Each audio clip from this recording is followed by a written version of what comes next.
यानी कि रजत, और 33 है कांस्य पदक, या बोल सकते हो 33 है ब्रॉन्ज मेडल। ठीक है, ये आपने याद रखना है। उसके बाद दूसरे स्थान पे है चीन। चीन ने जीते हैं 88 पदक। इसमें है 38 गोल्ड, 32 सिल्वर, 18 ब्रॉन्ज।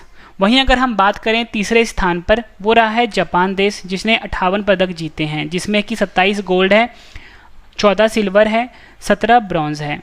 वहीं अगर हम बात करें भारत की, ये काफ़ी ज़्यादा इंपॉर्टेंट है। भारत ने कुल मिला के 7 पदक जीते हैं, जिसमें कि 1 गोल्ड है, 2 सिल्वर है, 4 ब्रॉन्ज है, और भारत रहा है 48वें स्थान पे। भारत का स्थान काफ़ी ज़्यादा इंपॉर्टेंट है।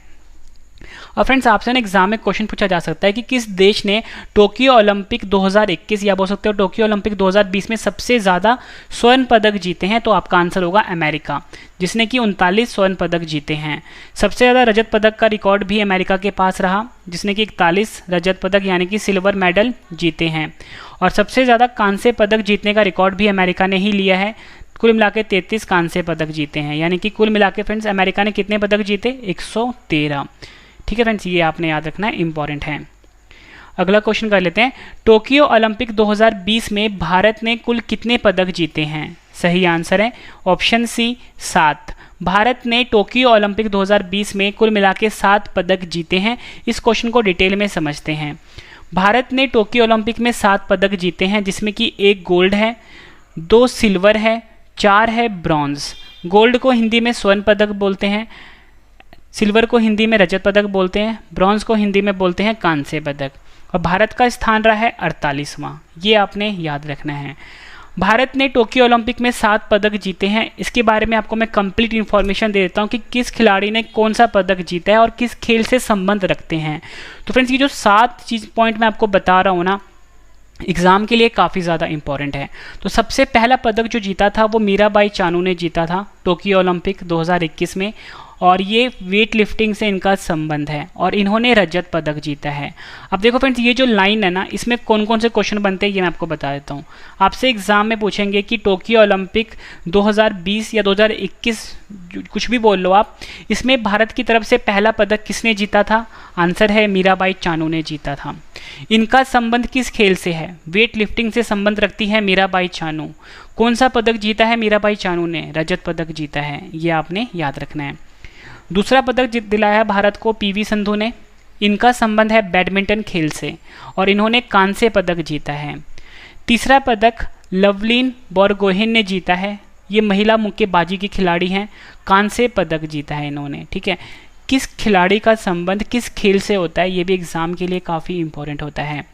चौथा पदक जीता है भारतीय पुरुष हॉकी टीम ने। ठीक है, कांस्य पदक जीता है। 5वां पदक रवि कुमार दहिया ने जीता है, जो कि भारतीय रेसलर हैं, इन्होंने रजत पदक जीता है। छठा पदक जीता है बजरंग पुनिया ने, ये रेसलर हैं, इन्होंने कांस्य पदक जीता है। 7वां पदक नीरज चोपड़ा ने जीता है, भाला फेंक के खिलाड़ी हैं, और इन्होंने स्वर्ण पदक जीता है।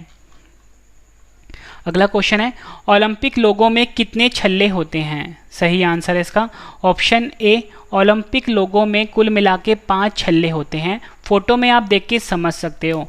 ये छल्ले जो होते हैं अलग अलग रंग के होते हैं।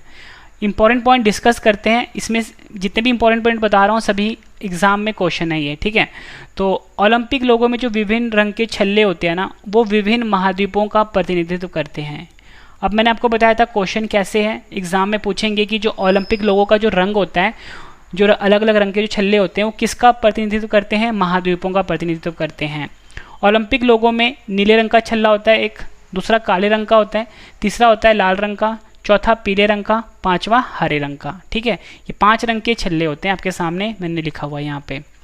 उसके बाद फ्रेंड्स, मैंने आपको ये बताया था कि जो विभिन्न रंग के छल्ले होते हैं, मतलब विभिन्न रंग के जो रिंग्स होती हैं, ये अलग अलग महाद्वीपों का प्रतिनिधित्व करती हैं। मतलब कि जो नीला रंग है ना, मैं आपको बता देता हूँ कौन सा रंग किसको प्रतिनिधित्व करता है। तो नीला रंग है यूरोप महाद्वीप का प्रतिनिधित्व करता है, ये आपने याद रखना है। काला रंग अफ्रीका महाद्वीप का प्रतिनिधित्व करता है। लाल रंग अमेरिका महाद्वीप का प्रतिनिधित्व करता है।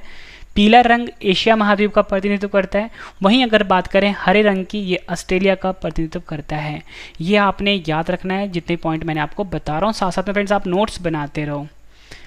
अगला क्वेश्चन कर लेते हैं, टोक्यो ओलंपिक 2020 का कौन सा संस्करण आयोजित हुआ है? सही आंसर है ऑप्शन बी, 32वां संस्करण आयोजित हुआ है टोक्यो ओलंपिक 2020 का 2021 में। ठीक है, संस्करण काफ़ी ज़्यादा इंपॉर्टेंट होते हैं। अगला क्वेश्चन है, 2021 में होने वाला ग्रीष्मकालीन ओलंपिक का आयोजन कहाँ हुआ है? फ्रेंड्स, ये जो टोक्यो में ओलंपिक हुआ है 2021 में, ये समर ओलंपिक था, यानी कि ग्रीष्मकालीन ओलंपिक था। तो इसका आयोजन कहाँ पर हुआ है? जापान की राजधानी टोक्यो में। तो सही आंसर हुआ हमारा ऑप्शन बी। अब फ्रेंड्स हम ये देख लेते हैं कि 2021 से पहले जो जापान में ओलंपिक खेलों का आयोजन हुआ है ना, वो 1964 में हुआ है। मैं बात कर रहा हूँ समर ओलंपिक की, यानी ग्रीष्मकालीन ओलंपिक की। और अब कब हुआ है? 2021 में। अब मैं आपको ये बता देता हूँ कि फ्रेंड्स ये जो टोक्यो ओलंपिक था, ये था 32वां संस्करण। कौन सा संस्करण था? 32वां। ठीक है, और ये हर 4 साल के अंतराल पे होता है, मतलब कि 4 साल पहले भी हुआ होगा। तो 4 साल पहले जो 31वां संस्करण था ना, वो हुआ था रियो डी जेनेरियो, ब्राज़ील में। यहाँ पर फ्रेंड्स वही लाइन लिखी है, इससे पहले 31वां ग्रीष्मकालीन ओलंपिक का आयोजन रियो डी जेनेरियो, ब्राज़ील में 2016 में हुआ था। ठीक है, और इस ओलंपिक खेल का जो शुभंकर था वो था विनीसियस। ठीक है, शुभंकर जिसको हम मैस्कॉट बोलते हैं, ये था विनीसियस। वहीं अगर हम बात करें फ्रेंड्स, 4 साल के बाद फिर से होगा। ठीक है, 4 साल के बाद फिर से होगा। कब होगा वो होगा 2024 में। ठीक है, तो ये कहाँ पर होगा? 33वां ग्रीष्मकालीन ओलंपिक खेल 2024 जो होगा, ये पेरिस, फ्रांस में होगा। ठीक है, ये भी आपने याद रखना है।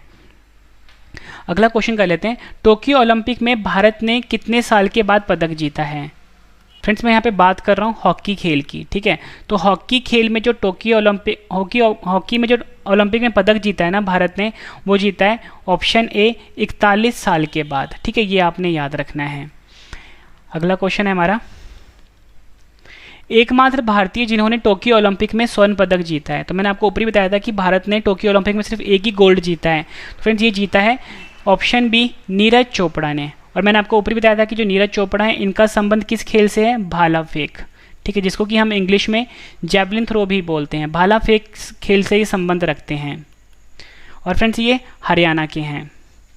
अगला क्वेश्चन है, टोक्यो ओलंपिक 2021 के समापन समारोह की थीम क्या थी? सही आंसर है इसका option B, worlds we share. फिर देखो, जो टोक्यो ओलंपिक 2021 हुआ है ना, इसका उद्घाटन समारोह का भी थीम था और समापन समारोह का भी थीम था।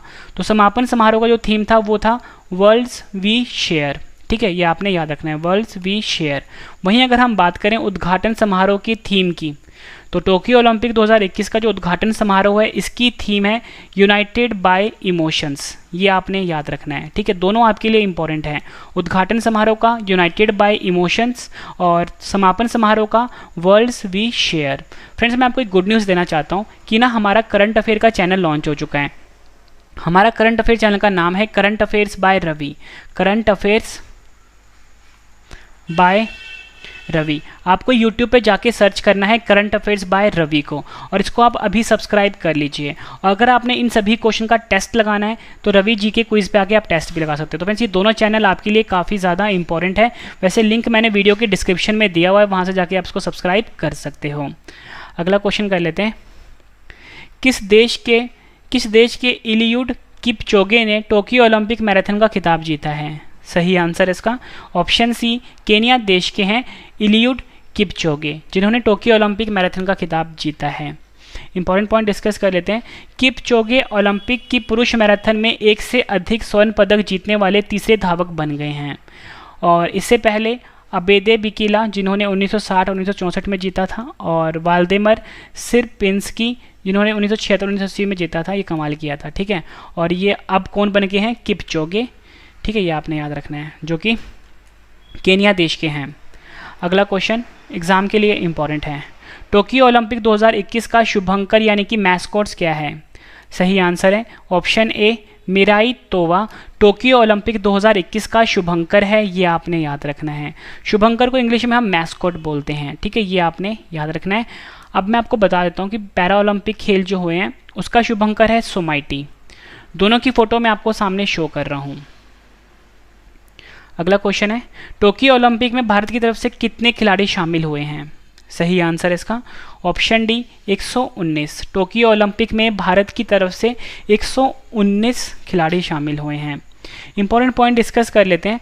टोक्यो ओलंपिक में भारत की तरफ से 228 सदस्य भाग ले रहे हैं, जिसमें 119 खिलाड़ी हैं। नेक्स्ट क्वेश्चन, टोक्यो ओलंपिक का आयोजन कब से कब तक हुआ है? सही आंसर है इसका ऑप्शन ए 23 जुलाई से 8 अगस्त तक टोक्यो ओलंपिक का आयोजन हुआ है। वहीं अगर हम बात करें टोक्यो पैरा ओलंपिक 2021 के आयोजन की, वो 24 अगस्त से 5 सितंबर तक होगा। ठीक है, ये आपने याद रखना है। अब फ्रेंड्स मैं आपको ये बता देता हूँ कि जो टोक्यो ओलंपिक है इसमें 5 नए गेम्स को शामिल किया गया है। ठीक है, ये आपने याद रखना है। इसमें एक है सर्फिंग, दूसरा स्केटबोर्डिंग, तीसरा स्पोर्ट्स क्लाइंबिंग, चौथा कराटे और पांचवा है बेसबॉल। और फ्रेंड्स ये जो बेसबॉल खेल है ये ऐसा खेल है टोक्यो ओलंपिक 2021 में जिसको 13 साल के बाद फिर से इसकी वापसी हुई है। तो एग्जाम में आपसे पूछ लेंगे कि टोक्यो ओलंपिक में किस खेल की 13 साल के बाद वापसी हुई है, तो आपका आंसर होगा बेसबॉल। याद रखना है आपने। और टोक्यो ओलंपिक 2021 में कुल 33 प्रतिस्पर्धाएं हुई हैं और 339 इवेंट हुए हैं। अगला क्वेश्चन है हमारा, और ये इंपॉर्टेंट है एग्जाम के लिए। टोक्यो ओलंपिक 2021 उद्घाटन समारोह में भारतीय ध्वजवाहक कौन होंगे? सही आंसर है ऑप्शन सी उपयुक्त ए और बी, यानी कि एमसी मैरीकॉम और मनप्रीत सिंह। एमसी मैरीकॉम और मनप्रीत सिंह जो हैं ये टोक्यो ओलंपिक 2021 उद्घाटन समारोह में भारतीय ध्वजवाहक होंगे। इंपॉर्टेंट पॉइंट डिस्कस कर लेते हैं। एमसी मैरीकॉम मुक्केबाज खिलाड़ी हैं और ये मणिपुर की रहने वाली हैं। इनको सुपर मॉम के नाम से भी जाना जाता है। मनप्रीत सिंह भारतीय पुरुष हॉकी टीम के कप्तान हैं, ये भी आपने याद रखना है। उसके बाद फ्रेंड्स हम ये बात कर लेते हैं टोक्यो ओलंपिक 2021 का जो समापन समारोह हुआ है ना, उसमें भारतीय ध्वजवाहक रहे हैं बजरंग पुनिया। ठीक है, जो कि भारतीय पहलवान हैं और फ्रेंड्स ये भी हरियाणा के ही हैं। अब फ्रेंड्स हम बात कर लेते हैं टोक्यो पैरा ओलंपिक 2021 उद्घाटन समारोह के ध्वजवाहक की, तो वो है मारियप्पन थंगवेलु। और Mariyappan Thangavelu para high jumper हैं और ये तमिलनाडु के रहने वाले हैं और 2020 में इनको खेल रत्न से सम्मानित किया गया था। अगला क्वेश्चन है, ओलंपिक खेल की शुरुआत कब हुई थी? सही आंसर है इसका सही आंसर है ऑप्शन बी 6 अप्रैल 1896 को ओलंपिक खेलों की शुरुआत हुई थी। अगर आपसे एग्जाम में पूछ लें कि पहली बार ओलंपिक खेल में महिलाएं कब शामिल हुई थी, 1900 वाले ओलंपिक में शामिल हुई थी, जिसका आयोजन हुआ था पेरिस फ्रांस में। और एक इम्पॉर्टेंट पॉइंट और भी है, 2012 के जो लंदन ओलंपिक था ये पहली बार ऐसा ओलंपिक था जिसमें सभी प्रतिभागी देशों द्वारा महिला एथलीट को भेजा गया था।